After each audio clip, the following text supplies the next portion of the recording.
नमस्कार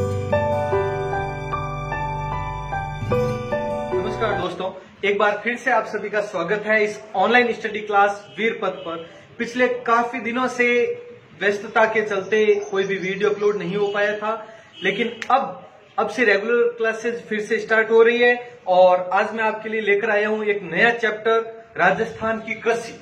और राजस्थान की कृषि के चैप्टर में से बहुत सारे क्वेश्चन आते हैं और राजस्थान से रिलेटेड कोई भी वैकेंसी हो, सभी वैकेंसी में ये चैप्टर है, सबके सिलेबस में ये चैप्टर है। तो आज हम कृषि के बारे में शुरुआत करेंगे और अगले कुछ वीडियो में कृषि चैप्टर के बारे में कंप्लीट सामान्य जानकारी है, कृषि फसलें जितनी भी है उन सबके बारे में, कृषि से संबंधित जो भी मंडियां हैं या फिर जितने भी कार्यक्रम हैं, इससे संबंधित कृषि संस्थान हैं या जो भी कृषि क्रांतियां हैं, कृषि के प्रकार है और एक एक फसल के बारे में पूरी जानकारी प्राप्त करेंगे। ये होने के बाद आप चाहे कोई भी किसी भी एग्जाम की तैयारी कर रहे हो, ये क्लियर हो जाएगा आपका चैप्टर। बहुत महत्वपूर्ण चैप्टर है, तो ध्यान से कंटिन्यू बने रहिए हमारे साथ। तो शुरू करते हैं राजस्थान की कृषि। तो सबसे पहले मैं आपको बता दूं, राजस्थान की कृषि पढ़ें, इसकी गणना के बारे में, कृषि गणना के बारे में भी पढ़ें। तो ये कुछ एक जानकारी देख लें आप। सबसे पहले तो राजस्थान की प्रथम कृषि नीति, मैं राजस्थान की ही बात कर रहा हूं, ध्यान रखें आप। फिलहाल राजस्थान की प्रथम कृषि नीति ये कब लागू हुई, क्या है, उसके बारे में देखो आप। ये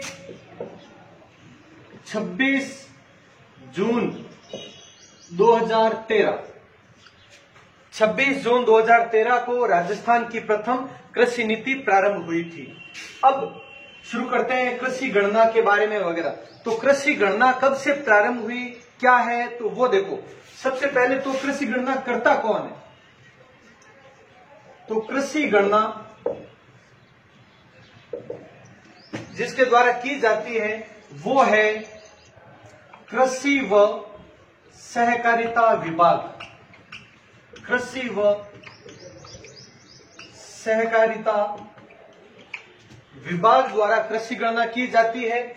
और अब कितने समय में की जाती है, तो प्रत्येक 5 वर्ष में, ध्यान रखना है, प्रत्येक 5 वर्ष में की जाती है। तो इस एक ही लाइन में दो बहुत ही महत्वपूर्ण क्वेश्चन है, उल्टा बोल सकते हैं। तो एक तो कृषि गणना की समय अवधि कितनी है, कितने वर्षों बाद में कृषि गणना की जाती है, तो 5 वर्ष में, प्रत्येक 5 वर्ष के बाद में। और किसके द्वारा की जाती है, कौन करता है, तो वो है कृषि व सहकारिता विभाग, इसके द्वारा की जाती है। तो अब सबसे पहले कृषि गणना है वो कब की गई, तो उसके बारे में देखो।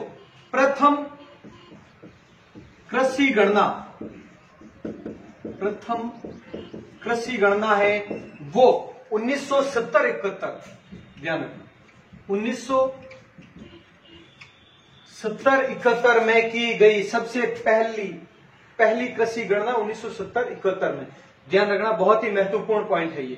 तो उसके बाद में लगातार 5-5 वर्ष बाद में ये कृषि गणनाएं होती रही है। तो आप इस हिसाब से आप बताएं कि अब वर्तमान में कौन सी कृषि गणना चल रही है। अगर अब एग्जाम होता है और अब एग्जाम में क्वेश्चन आता है तो किस कृषि गणना के आंकड़े पूछे जाएंगे, तो उस हिसाब से देखो।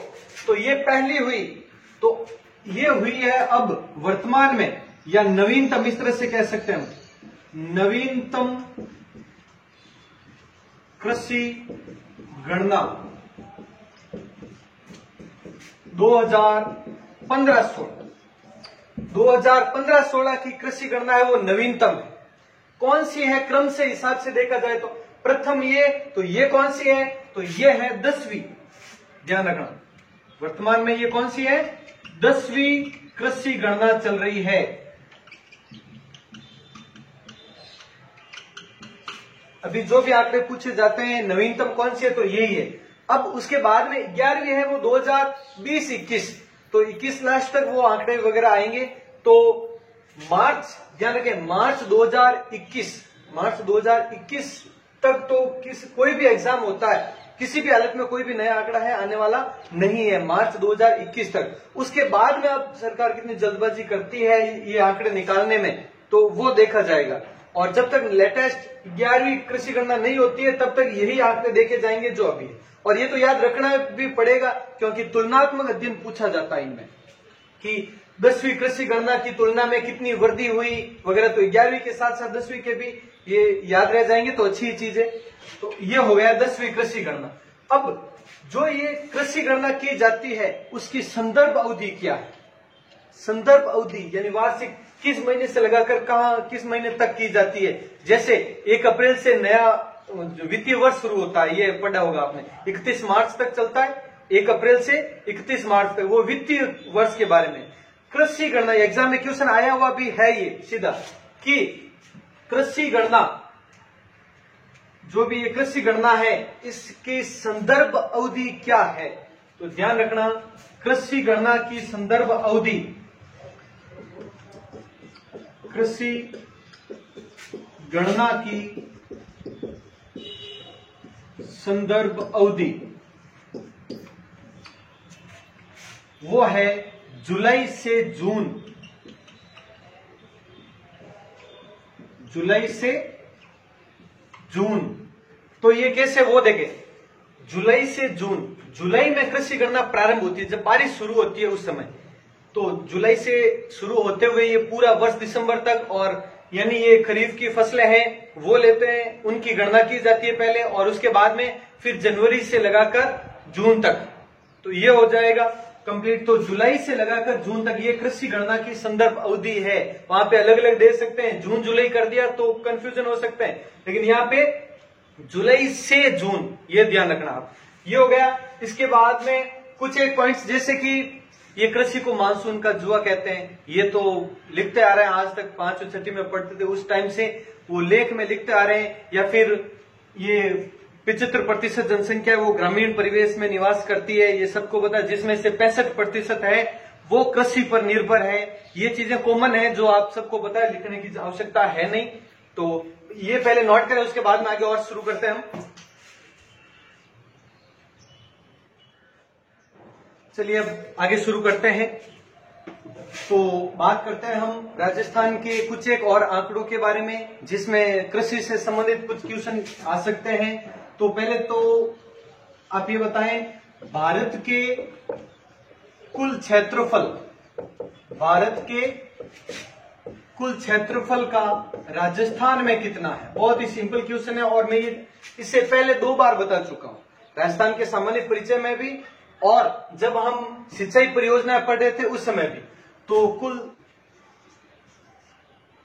कितना है, तो ये चीज मैं आपको पहले 2 बार बता चुका हूं।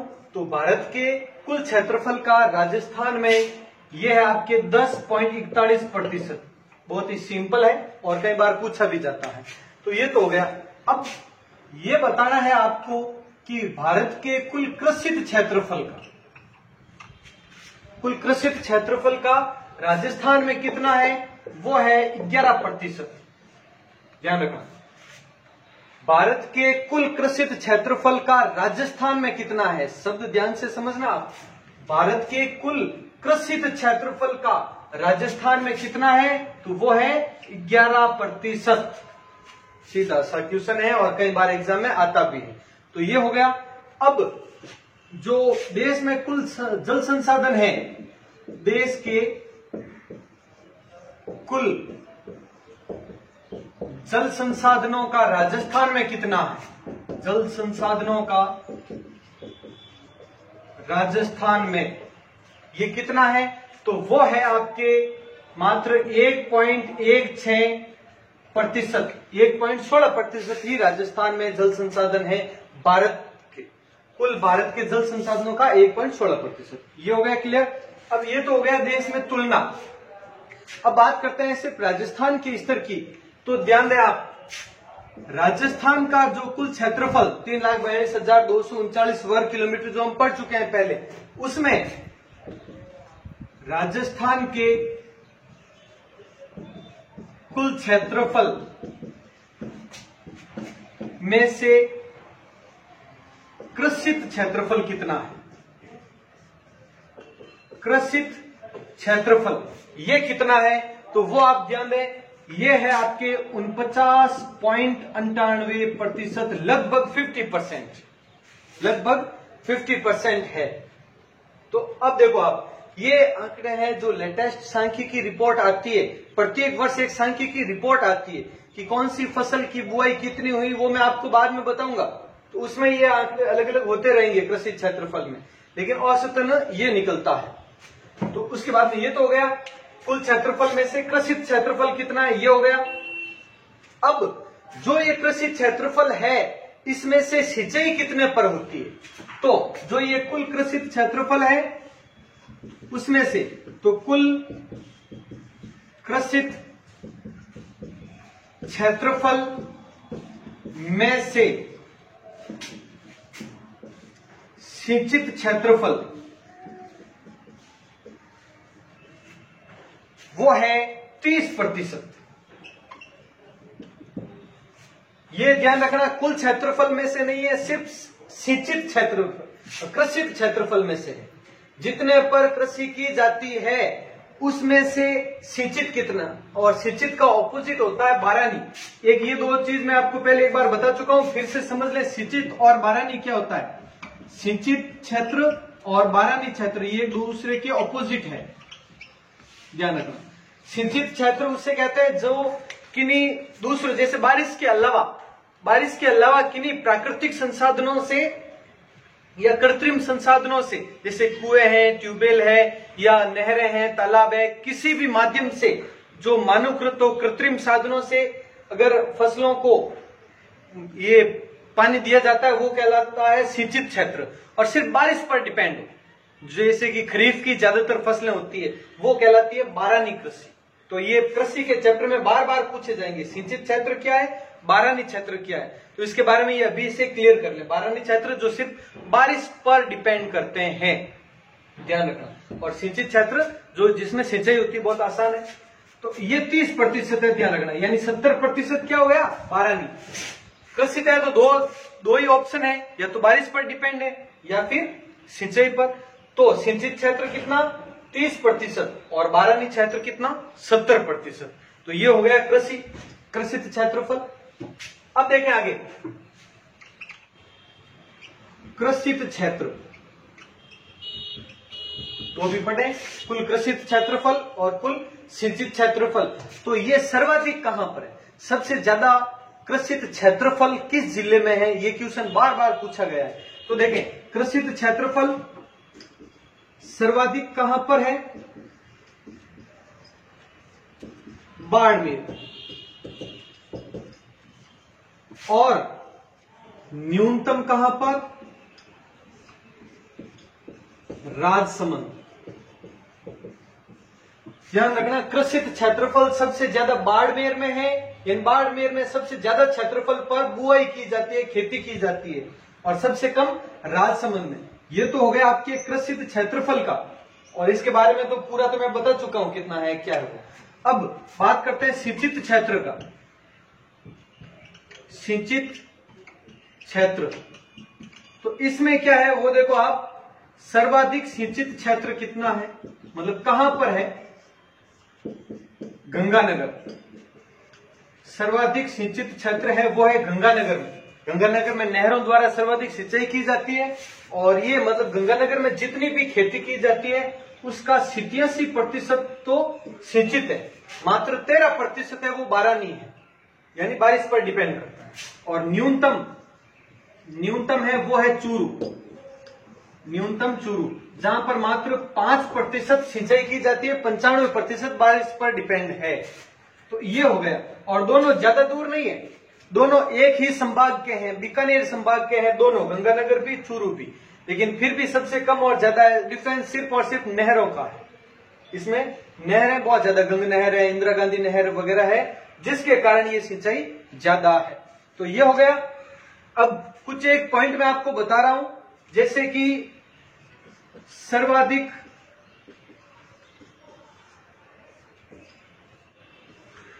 बंजर व व्यर्थ क्षेत्र, यानी कहां पर है, किस जिले में है, वो बात कर रहा हूं।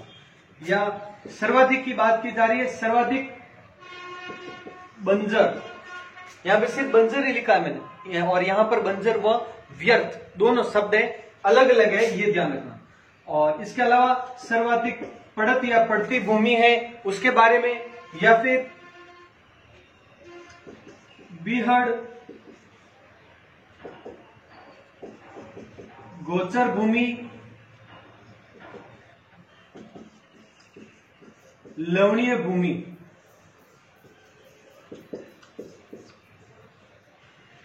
ये कहां पर है, क्या है वो समझे अब। तो सर्वाधिक बंजर व व्यर्थ भूमि है वो है जैसलमेर। क्लियर?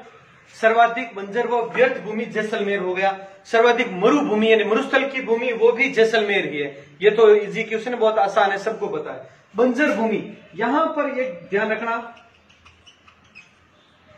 राजसमंद, सिर्फ बंजर शब्द आ जाए ध्यान रखना, क्योंकि ये एक बार क्वेश्चन मॉडल पेपर में पूछा गया था, वहां पर ये पॉइंट मिला है। और ध्यान रखना यहाँ पे जैसलमेर ऑप्शन में नहीं था, जिस जगह पर ये क्वेश्चन देखा जैसलमेर ऑप्शन में नहीं था, और राजसमंद को सही बताया गया एक जगह पे और देखा भी है। तो ध्यान रखना, बंजर व व्यर्थ क्षेत्र, ये पॉइंट आता है तो जैसलमेर ही करना है। व्यर्थ शब्द देख लो, व्यर्थ शब्द यानी भूमि वहां पे रेतीली यानी व्यर्थ है, कृषि के लिए व्यर्थ है, तो वो जैसलमेर। और बंजर है वो राजसमंद, यानी सबसे कम कृषि क्षेत्रफल कहां पर है, राजसमंद है। क्यों? क्योंकि वहां पे बंजर क्षेत्र है। तो ये भी शब्द ध्यान रखना, क्योंकि ऐसे में हम राजसमंद के बारे में सोचते ही नहीं। तो और ऑप्शन में जैसलमेर नहीं हो तो राजसमंद ही करना है आपको। पड़त या पड़ती भूमि जोधपुर में है। बीहड़ भूमि ये आपके धौलपुर, और धौलपुर ऑप्शन में नहीं हो तो सवाई माधोपुर, सवाई माधोपुर में। गौचर भूमि है वो सर्वाधिक बाड़मेर में, और लवणीय भूमि है वो पाली में। ये सभी पॉइंट देखना, ये तो ही है। अब एक और महत्वपूर्ण पॉइंट है कृषि जोत। कृषि जोत क्या होती है, कृषि जोतों का आकार राजस्थान में कितना है, भारत में कितना है, इनके बारे में एक बहुत ही मोस्ट पॉइंट है, मैं वो आपको अब बताऊंगा, पहले आप ये नोट कर लें, इसी वीडियो में अभी बता रहा हूं। चलिए अब बात करते हैं हम कृषि जोतों की, कुछ एक महत्वपूर्ण पॉइंट्स किए, अब करते हैं कृषि जोत। ये क्या है उसके बारे में समझें। यानी क्वेश्चन सीधा सा पूछा जाता है, भारत में या राजस्थान में कृषि जोतों का आकार कितना है, तो वो देखो। भारत में सबसे पहले, भारत में कृषि जोतों का आकार वो है 1.08 हेक्टेयर। 1.08 हेक्टेयर है वो भारत में कृषि जोतों का आकार है। और ये अभी जो मैंने बताई थी कृषि गणना 10वीं 2015-16 उसका आंकड़ा है। 2015-16 की कृषि गणना के अनुसार 2020-21 की जो कृषि गणना की रिपोर्ट आएगी 2021 में, तो उसकी अलग होगी फिर, क्योंकि पिछली जो 2011 तो 2011 में जो थी उसमें 1.15 हेक्टेयर था। जो नौवीं कृषि गणना थी उसका 1.15 हेक्टेयर है। और कई गाइड में तो अभी तक यही दिया हुआ है, आंकड़ा चेंज किया हुआ ही नहीं है। जो काफी गाइड में आप देखोगे 1.15 हेक्टेयर भी दिया हुआ है। आप ये सोचोगे कि गलत है, लेकिन ये सही है, ध्यान रखना। आपके कहीं पर ये लिखा हुआ है तो वो चेंज कर लें आप। तो ये है भारत का। अब बात करते हैं राजस्थान का। तो राजस्थान में कृषि जोतों का आकार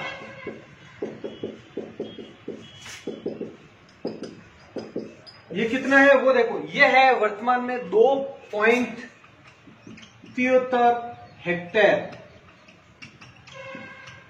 राजस्थान में थोड़ा डिटेल में देखते हैं। 2.73 हेक्टेयर है वो राजस्थान में कृषि जोतों का आकार है, और भारत में कितना 1.08। तो ये तुलनात्मक रूप से देखें तो ये ज्यादा है।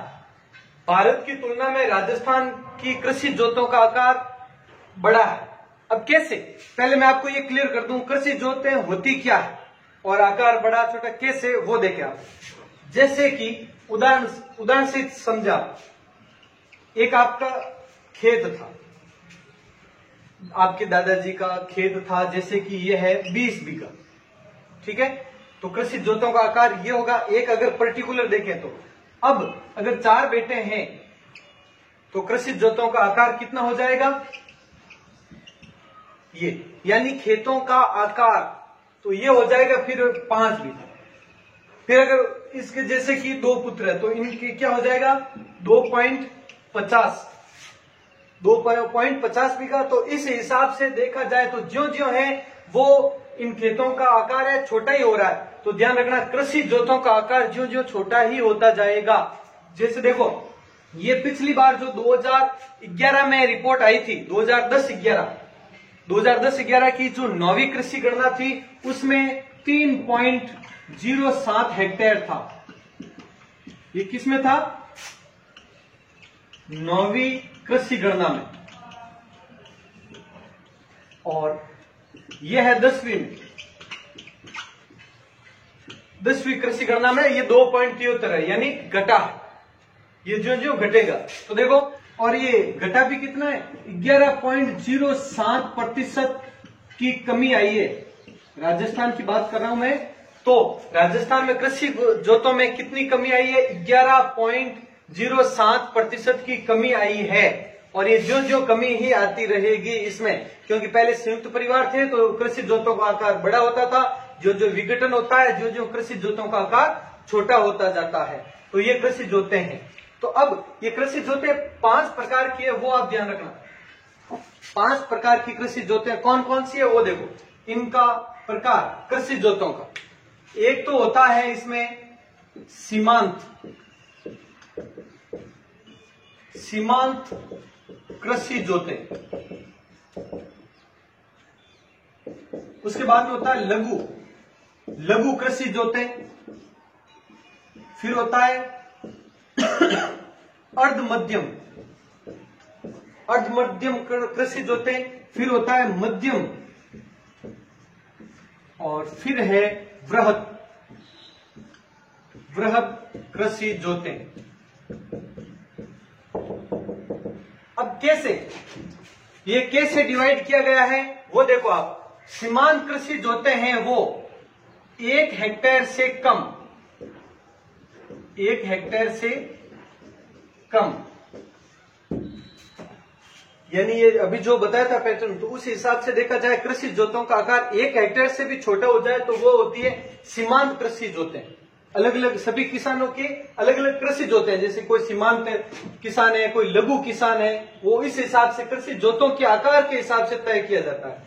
अब लघु है वो है 1 से 2 हेक्टेयर, 1 से 2 हेक्टेयर तक, यानी इनके मध्य में जितनी भूमि है उसके पास, तो वो है लघु कृषि जोतों वाला किसान है वो।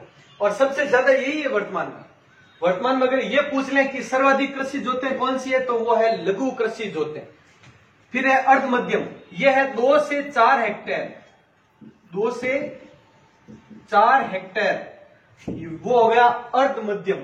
और फिर ये मध्यम में इसमें है 4 से 10 हेक्टेयर, 4 से 10 हेक्टेयर। और लास्ट है वृहद कृषि जोते हैं, तो इसमें 10 हेक्टेयर से अधिक, 10 हेक्टेयर से अधिक कृषि जोते हैं वो वृहद में आ जाएगी। और ये सबसे कम है, और ये कम होना ही है, क्योंकि सबसे जो परिवार विघटन हो रहे हैं कृषि जोते कम हो रही है, और सबसे ज्यादा यही है।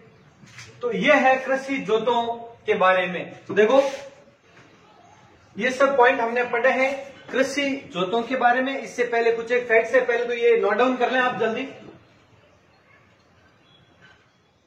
तो इस प्रकार से ये कृषि से संबंधित कुछ महत्वपूर्ण पॉइंट्स है अभी हुए हैं। अगले वीडियो में हम पढ़ेंगे कृषि के जलवायु खंडों के बारे में।